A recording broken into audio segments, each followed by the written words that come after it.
Waouh, waouh, waouh, waouh, waouh. Bon, tu sais, t'as cliqué, tu sais ce que tu vas voir. Waouh, quelle finale, mais quelle saison incroyable. Sincèrement, c'était grotesque. C'était du epicness pur, c'était incroyable. Sincèrement, j'ai surkiffé cette saison. Donc tu sais très bien de quoi on va parler de Stranger Things, la saison 4, la deuxième partie. On va un max spoil. Mais t'inquiète pas, il y a un petit timecode, donc il y a une partie non-spoiler et une partie spoiler. J'ai surkiffé, sincèrement, c'était incroyable.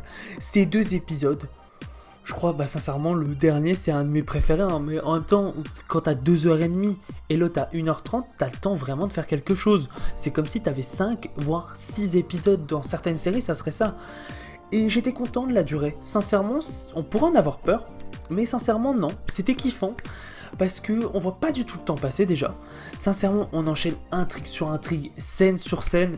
Donc, moi je suis super content qu'ils aient gardé un temps comme ça.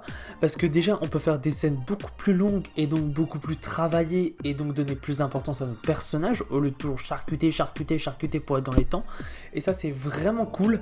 Et puis même, faire un épisode final aussi long, ça te laisse dans la cadence en fait, ça te coupe pas. Moi parfois ça m'est déjà arrivé d'être là, souvent j'enchaîne parce que j'ai trop envie de savoir la suite, surtout à Stranger Things, mais ça m'est déjà arrivé de me dire oh merde je sais pas la suite, mais j'ai pas le temps de regarder. Alors que 2h30, tu les prévois, tu les fais, et t'as pas envie de t'arrêter. En fait c'est ça, genre c'est fait exprès, alors que je suis sûr que ça aurait été par petits épisodes, sincèrement la cadence elle aurait été freinée et on en aurait peut-être pas autant parlé. En plus avec des épisodes aussi longs, t'as vraiment le temps de kiffer les scènes.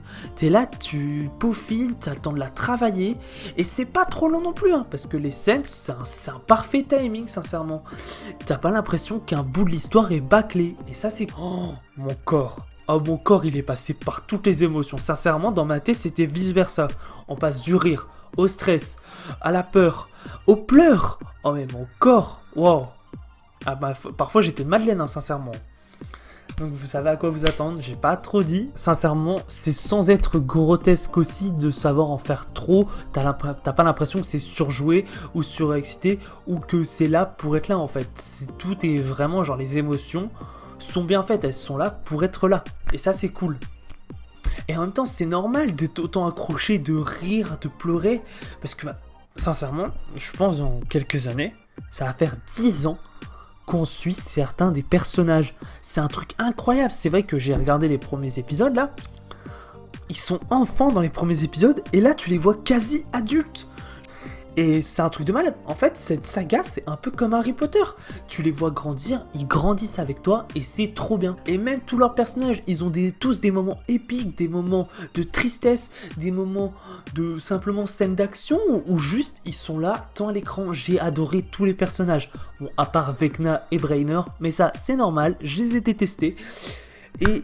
c'est trop bien en fait, je les ai vraiment tous adorés, il n'y en a pas un qui est mis à part, c'est sûr. Et même c'est vraiment cool, parce qu'ils ont tous un temps d'écran partagé. C'est pas que les 4, cette fois-ci on pense à tout le monde, il y a vraiment un temps dans la prison avec Hopper, Joyce et Murray, il y a vraiment un temps pour Lucas, Max, enfin voilà. T'as l'impression d'avoir une histoire travaillée.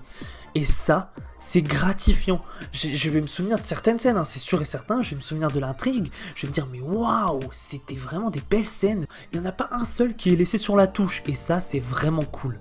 Même Erika, la personnage que je pensais qu'on allait très peu voir dans cette saison 4 partie 2, car c'est assez dangereux. Moi, sincèrement, elle a eu plus de temps d'écran que je l'aurais pensé, moi. Moi, je m'attendais à 5 minutes. Et sincèrement, elle a eu plus de 10-15 minutes, hein, même voire 20.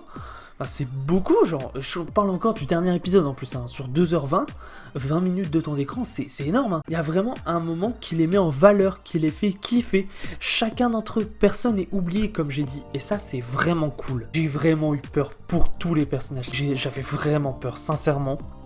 À un moment, je pensais que beaucoup allait y passer. Et c'est cool que ça parte pas trop loin non plus, l'univers il est respecté, le lore il est amélioré, voire gratifié, toujours en restant dans cette même vibe depuis le début avec l'Upside Down, avec les démons gorgons, et c'est toujours bien expliqué, bien amené, et ça c'est cool parce que y a certaines séries où voilà, genre t'es dans une intrigue de la saison 1 et saison 2 ou 3, c'est déjà totalement autre chose, et là tu restes toujours quand même dans ce même délire, dans les mêmes explications, et ça c'est bien. bien parce que c'est pas non plus parti trop loin comme certaines séries auraient pu avoir comme The Flash ou d'autres encore. Aujourd'hui c'est du total what the fuck quoi. C'est cool aussi que, comme je disais, ce soit pas centré sur les 4 personnages principaux. Eleven, Lucas, Mike, Will. Et là, on a vraiment tous les personnages. On a Max, on a Steve, on a Nancy et plein d'autres encore. Et ça, c'est vraiment cool parce que, bah, moi, j'adore Nancy, j'adore Steve. Enfin voilà, aujourd'hui, ils ont plus mon âge. Donc c'est normal que je m'attache peut-être plus à eux qu'à un des 4 des personnages principaux. Même si je les adore, hein.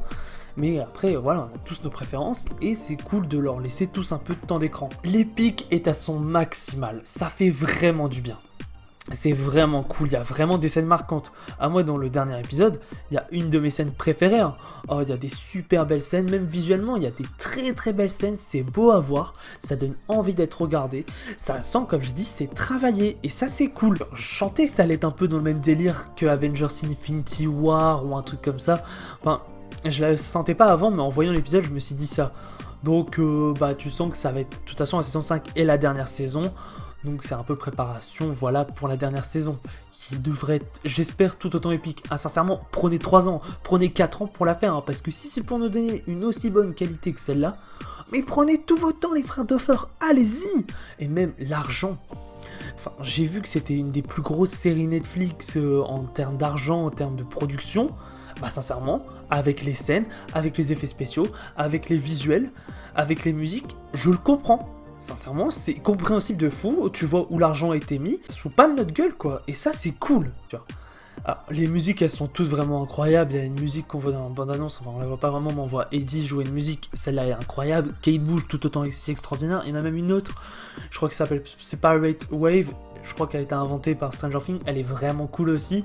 Hein, voilà, genre, sincèrement, toutes les musiques sont cool, j'ai réussi à rentrer à chaque fois dedans, et elles sont vraiment marquantes, t'as vraiment envie de les réécouter derrière. Genre, c'est pas des musiques qui sont là juste pour faire joli. Kate Bush en musique epicness, mais je dis oui, ça matche parfaitement. Sincèrement, Kate Bush en musique épique pour des scènes épiques, mais ça matche trop bien. Sincèrement, je dis oui, mais un grand oui. Bon, en tout cas, on va aussi parler vite fait de Vecna.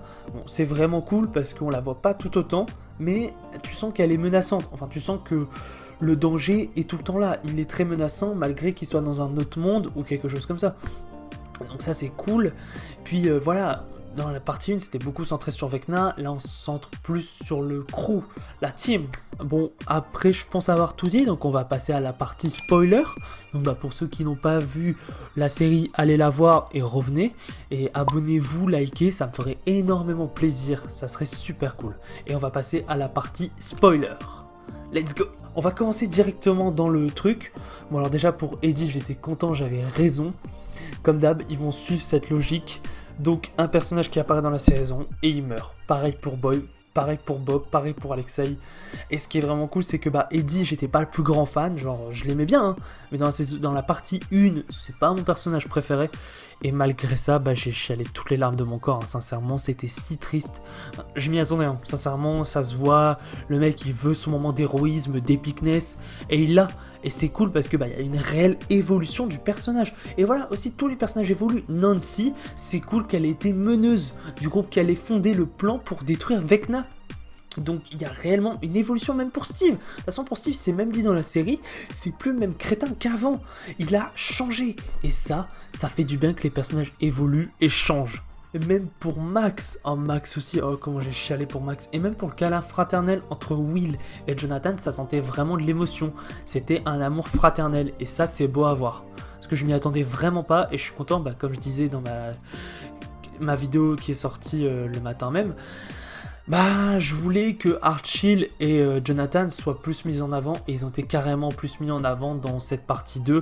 Enfin, ils ont réellement une intrigue qui a été créée avec Eleven et donc ça, c'est vraiment cool. Comment j'étais content quand Brainer il était mort, ça m'a fait un pur plaisir. Sincèrement, c'était super cool.